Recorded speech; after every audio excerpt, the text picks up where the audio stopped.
Hey guys, one of the reasons I wrote the first Rise of the Oathbreakers is because I just couldn't stand what I was hearing and seeing from the members of my former profession. I've never seen or heard anything even close to that.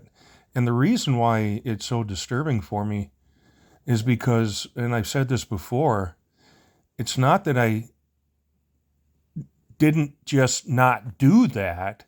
I never thought of doing that. And I'm trying to come to terms with how police officers, how easily and readily they just make up crimes. They just manufacture crimes. And there's nothing stopping them.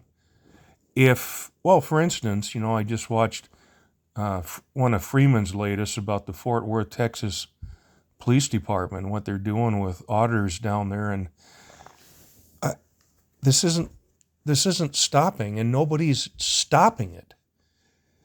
That police can say my feelings are my feelings are that you're a distraction, and therefore I can use my feelings to strip you of your First Amendment rights and throw you into a cage and ruin your life, and then go back to the station and play grab ass in the locker room and lap it up. So they're actually defending what they're doing because they can get away with it. And we know that corruption goes straight to the top.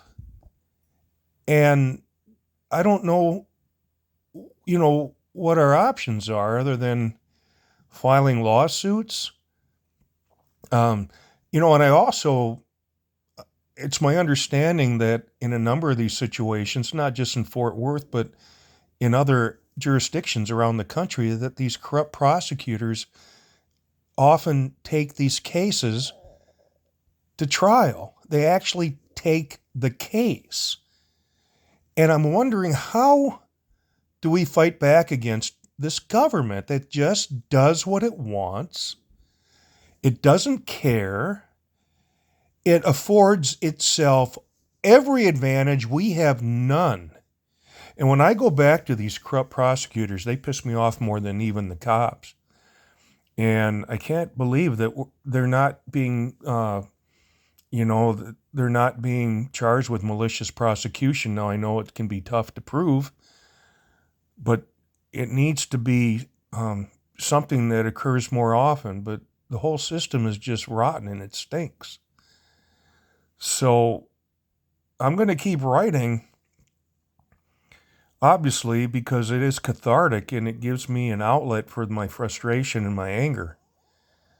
I don't know if I'm making a difference. I don't know. I am, in terms of helping people understand the rights. That's not what I'm getting at. I'm just I just don't think it's enough to change anything in law enforcement. I don't think I'm probably changing even one mind or anyone's attitude. So this is, I don't know. I don't know what to say. I don't agree there's a war on cops. If there were a war on cops, I can tell you that from my perspective, there wouldn't be any police left.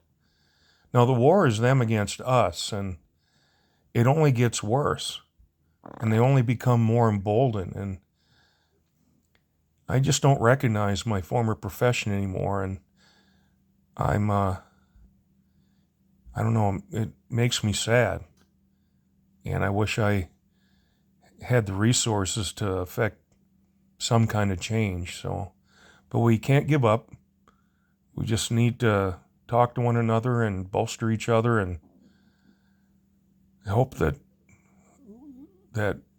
what is right will rightfully prevail. So you guys take care, and I'll I'll stay in touch, and anyway, we'll get through this.